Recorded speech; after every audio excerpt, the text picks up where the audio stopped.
উপস্থিতিবৃন্দ, mobile court পরিচালনা কার্যকর, নিয়মিত এবং দৃশ্যমান করা প্রয়োজন। অনেকগুলো ক্ষেত্রে, আমি ক্ষেত্রগুলো যেহেতু আগে আলোচনা করেছি সেজন্য সেখানে আর গেলাম না। বিশেষ করে এখন আরেকটি, এই আমাদের এই যে মিডল ইস্ট ক্রাইসিসের সময় এখন আরেকটি বিষয় আমরা জোর দিতে চাচ্ছি, সেটি নিশ্চয়ই ইনস্ট্রাকশন আপনাদের সকলের কাছে আছে। সেটি হচ্ছে সন্ধ্যা 7টার পরে আমরা চাইছি যে বিভিন্ন মার্কেট প্লেসগুলোতে যাতে বিদ্যুৎ ব্যবহার না হয়, এ ব্যাপারেও আপনাদেরকে একটু খেয়াল রাখা প্রয়োজন, খেয়াল রাখতে হবে। উপস্থিতিবৃন্দ, মোবাইল কোর্ট পরিচালনা কার্যক্রম নিয়মিত এবং দৃশ্যমান করার জন্য জরুরি পদক্ষেপ বা জোর পদক্ষেপ আপনারা দয়া করে গ্রহণ করবেন, যাতে করে আইন লঙ্ঘনের ক্ষেত্রে তাৎক্ষণিক ব্যবস্থা গ্রহণ করা যায় এবং জনস্বার্থ সংশ্লিষ্ট অপরাধ দ্রুত দমন করা সম্ভব হয়। জনগণ ন্যায় বিচার প্রাপ্তি সহজতর করা এবং সরকারি সেবাকে হয়রানি মুক্ত করা এবং প্রতিটি নাগরিকের জন্য সমান সুযোগ নিশ্চিত করা, আমি মনে করি আপনাদের কাজের একটি গুরুত্বপূর্ণ এবং বড় অংশ। উপস্থিতিবৃন্দ, সরকারি কার্যালয়ে সেবা প্রার্থীরা যেন অপ্রয়োজনীয় হয়রানি না হয় কিংবা বিলম্ব বা অনিয়মের শিকার না হয়, দয়া করে সে ব্যাপারেও আপনাদেরকে কঠোর নজর রাখতে হবে। জনগণের যে কোনো ন্যায্য অভিযোগ গুরুত্ব সহকারে প্রতিকারের ব্যবস্থা দয়া করে আপনারা গ্রহণ করবেন। আইন শৃঙ্খলা পরিস্থিতি এবং মাদক নিয়ন্ত্রণ, সাম্প্রদায়িক সম্প্রীতি বজায় রাখা এবং বাল্য বিবাহ, নারী ও শিশু নির্যাতনের বিরুদ্ধে কঠোর ব্যবস্থা গ্রহণ করতে হবে, যেগুলো আপনাদের ক্যাপাসিটির মধ্যে আছে। বিশেষ করে আবারও আমি এখানে উল্লেখ করতে চাই, সাম্প্রদায়িক সম্প্রীতি, বাল্য বিবাহ, নারী এবং শিশু নির্যাতন, দয়া করে এই কয়টি বিষয় আপনারা আপনাদের ব্যক্তি অবস্থান থেকে দয়া করে পদক্ষেপ গ্রহণ করবেন। প্রশাসনিক অবস্থান আপনাদের আছে, তারপরে একজন মানুষ হিসেবে দয়া করে আপনারা এই বিষয়টিতে নজর রাখবেন না, আমি দৃঢ়ভাবে বিশ্বাস করি এটি।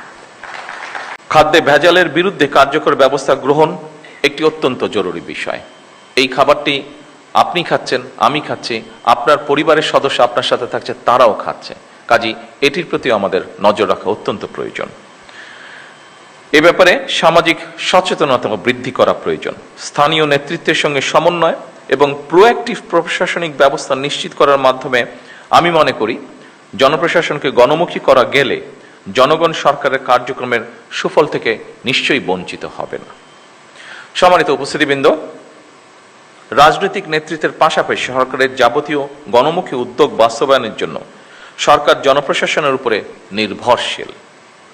বিভিন্ন সেক্টর চিহ্নিত করে সরকার দেশে বিদেশে কর্মসংস্থানের সৃষ্টির জন্য উদ্যোগ গ্রহণ করেছে। খুব সম্ভবত আমাদের নাটোরের ডিসি সাহেব বোধহয় এরকম কিছু একটা বলে গিয়েছেন ওনার বক্তব্যে।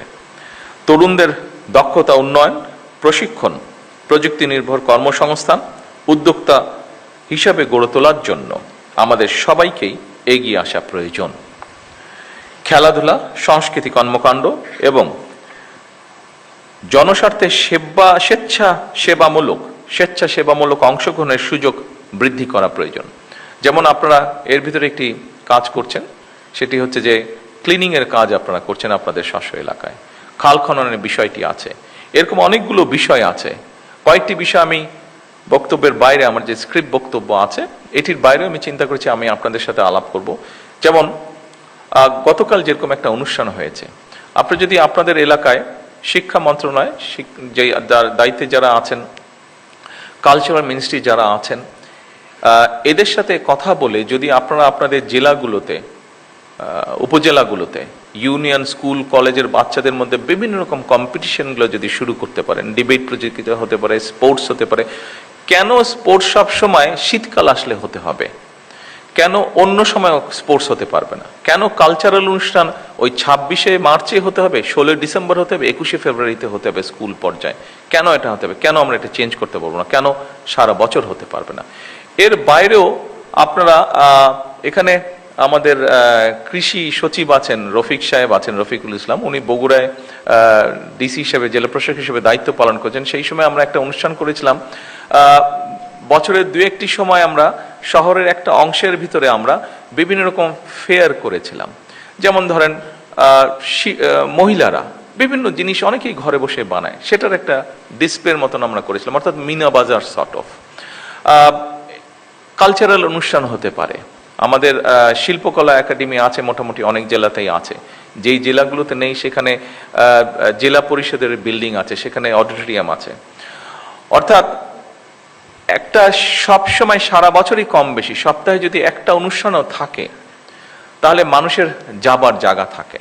আপনি এইগুলো কাজের মাধ্যমে আমরা যেটা দেখছি এখন, যে আমাদের তরুণ সমাজ বিভিন্ন অন্য বিষয় যেটা প্রত্যাশিত না, এরকম অনেক কিছুর সাথে ইনভলভ হয়ে যাচ্ছে তারা। আমরা যদি আমাদের ছেলেমেয়েদেরকে এরকম খেলাধুলা বলেন, সংস্কৃতি বলেন, এই ধরনের বিষয়গুলোতে আমরা ধীরে ধীরে ইনভলভ করতে পারি, তাহলে আমার মনে হয় তারা এগুলা থেকে আস্তে আস্তে সরে আসবে। তাদেরকে তো আমাদের অপশন দিতে হবে যে তারা যে একটা 16 বছর 20 বছরের ছেলে বা মেয়ে, তার ভিতরে যে এনার্জিটা আছে, মানসিক এবং শারীরিক এনার্জিটা আছে, এটাকে তো বার্ন করার আমাকে জায়গা দিতে হবে। আমি যদি সেই এভিনিউটা তাকে না দিই, স্বাভাবিকভাবেই সে অন্য কিছুতে ইনভলভ হয়ে যাবে। সেজন্য আসুন, এইভাবে আমরা সমাজকে কিন্তু বদল করতে পারবো। আপনাদের এলাকায় বিভিন্ন, যেমন আরেকটি জিনিস আমি বলতে চাচ্ছিলাম, এটা আমি আলাপ করতাম, আমি সিনিয়র মিনিস্টারদের সাথে এবং আলাপ করে এটা ঠিক করতে চাইছিলাম। আমরা যেরকম 21-এ পদক দিই, 26শে মার্চ পদক দিই, আপনাদের ডিস্ট্রিক্ট কিন্তু এরকম অনেক ঘটনা ঘটে। যেমন একটা ছেলে, সে উদাহরণ হিসাবে বলছে, একটা মানুষ হয়তো হঠাৎ করে পুকুরে পড়ে গিয়েছে, বা একটা পশু একটা পুকুরে পড়ে গিয়েছে, একটা মানুষ নিজের রিস্ক নিয়ে ওই মানুষটাকে যে পড়ে গেছে তাকে রক্ষা করলো। একটা জীব পড়ে গিয়েছে, তাকে একটা মানুষ উদ্ধার করলো ওখান থেকে। অথবা ঝড়ে একটা গাছ পড়ে রাস্তা বন্ধ হয়ে গেছে, গ্রামের মানুষ হাঁটাচলা করতে পারছে না, কয়েকটা ছেলে মিলে সুন্দর করে গাছটাকে সরিয়ে রাস্তাটাকে আবার ঠিক করে দিল। অর্থাৎ এরকম সামাজিক ভালো কাজ যেগুলো, এই কাজগুলোকে যদি আপনারা এনকারেজ করেন এবং তারপরে যদি আপনারা আমাদেরকে পাঠান, আপনারা যদি সেন্ট্রালে পাঠান, আমাদেরকে সেন্ট্রালে পাঠান, তখন জাতীয়ভাবে হয়তো আমরা এরকম ব্যবস্থা গ্রহণ করতে পারি। সে ম্যাট্রিক পরীক্ষা হচ্ছে, ম্যাট্রিক পরীক্ষা আমরা জানি বিভিন্ন সময় অনেক সময় অনেক ইনসিডেন্ট ঘটে থাকে। বাট আমরা যদি এরকম করি যে ঠিক আছে, আমরা ধরেন আপনার উপজেলা, সে নাটোর জেলায় সব মিলে আমরা 3 জন বা 5 জন টিচার সিলেক্ট করব যারা ভালো পারফর্ম করেছে, তখন আপনি যদি নামগুলা পাঠান, তখন আমরা সরকার থেকে তাকে একটা রিওয়ার্ড দেওয়ার বা অ্যাওয়ার্ড দেওয়ার কিছু একটা আমরা ব্যবস্থা করব। এই ধরনের বিষয়গুলো যদি আপনারা চিন্তা করেন, ফলে হবে কি, দেখুন এই সমাজে, এই দেশে তো আমরা সকলে মিলেই বাস করছি। আমরা নিজেরই যখন